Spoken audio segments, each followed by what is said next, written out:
রিজিক নির্ধারিত থাকার পরও যেমন কিছু কাজ বা আমলের মাধ্যমে এটি বাড়ানো সম্ভব, তেমনি কিছু কাজও কারণে রিজিক ক্ষতিগ্রস্ত হয়। আল্লাহ তাআলা পবিত্র কোরআনে ইরশাদ করেছেন, তুমি বলো, নিশ্চয় আমার রব যাকে ইচ্ছা তার রিজিক সম্প্রসারিত করে দেন আর যাকে ইচ্ছা তার রিজিক সংকুচিত করে দেন, কিন্তু অধিকাংশ মানুষ তা জানে না। সূরা সাবা, আয়াত ৩৬।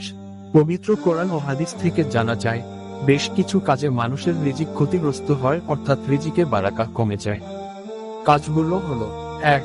পাপ কাজে লিপ্ত হওয়া। যেসব কাজে মানুষের রিজিক ক্ষতিগ্রস্ত হয় তার মধ্যে অন্যতম হলো গুনাহ বা পাপাচারে লিপ্ত থাকা।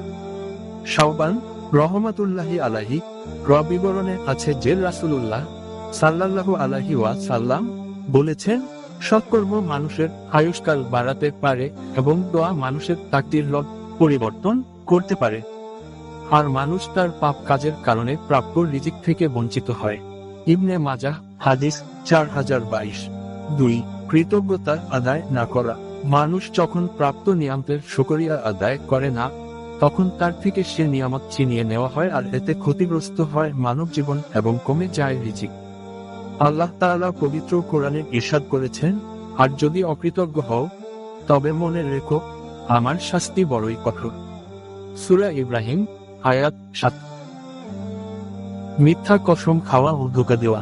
মিথ্যা কসম খাওয়া এবং মানুষকে ধোঁকা দিলে আয় উপার্জনের বরকত চলে যায়, আর বরকত চলে যাওয়া মানে রিজিক ক্ষতিগ্রস্ত হওয়া। রাসূলুল্লাহ সাল্লাল্লাহু আলাইহি ওয়াসাল্লাম বলেছেন, বেচাকেনা করার সময় তোমরা অধিক কসম করা থেকে সাবধান থেকো, কারণ মিথ্যা কসমের দ্বারা বিক্রি বেশি হয় কিন্তু বরকত ধ্বংস হয়ে যায়।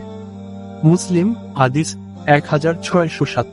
রাসূলুল্লাহ সাল্লাল্লাহু আলাইহি ওয়াসাল্লাম আরো বলেছেন, ক্রেতা ও বিক্রেতা যতক্ষণ পর্যন্ত বিচ্ছিন্ন না হয় ততক্ষণ পর্যন্ত ক্রয় বিক্রয় সম্পন্ন করা কিংবা বাতিল করার সুযোগ রয়েছে।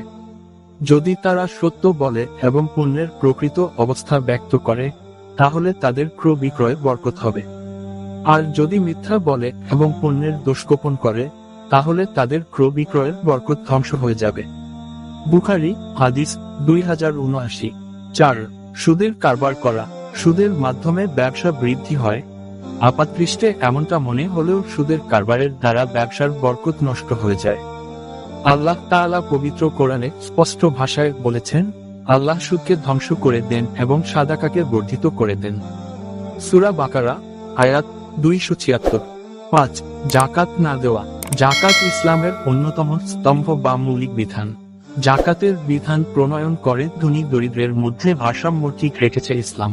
সঠিকভাবে যাকাতের বিধান আদায় না করলে রিজিকের বরকত উঠিয়ে নেওয়া হয় এবং এতে রিজিক ক্ষতিগ্রস্ত হয়।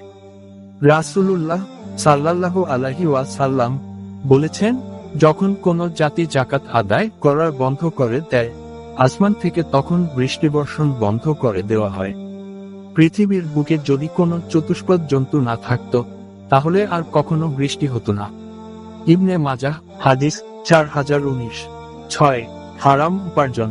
হারাম উপার্জনে রিজিকের বরকত কমা প্রসঙ্গে আল্লাহ তাআলা ইরশাদ করেছেন, হে মানবজাতি, তোমরা পৃথিবী থেকে হালাল ও পবিত্র বস্তু ভক্ষণ করো। সূরা বাকারা, আয়াত 168। স্রষ্টার ঐশী নির্দেশ অমান্য করে হারাম উপায়ে উপার্জন করলে রিজিকের বরকত কমে যায়। রাসূলুল্লাহ সাল্লাল্লাহু আলাইহি ওয়াসাল্লাম বলেছেন, যে ব্যক্তি হালাল ও বৈধ উপায়ে সম্পদ অর্জন করে তাকে বরকত দান করা হয়, আর যে ব্যক্তি হারাম ও অবৈধ পন্থায় সম্পদ অর্জন করে সে এমন ব্যক্তির মতো, আহার করেও তৃপ্ত হয় না, অর্থাৎ সে যতই ভক্ষণ করুক না কেন তার ক্ষুধা নিবারণ হয় না। মুসলিম হাদিস 1052। আপনি এখন ইসলামের প্রচারক ইনশাআল্লাহ। যদি আমাদের এই চ্যানেলের ভিডিওটি আপনাদের ভালো লাগে অবশ্যই শেয়ার করুন আপনাদের বন্ধুদের সাথে।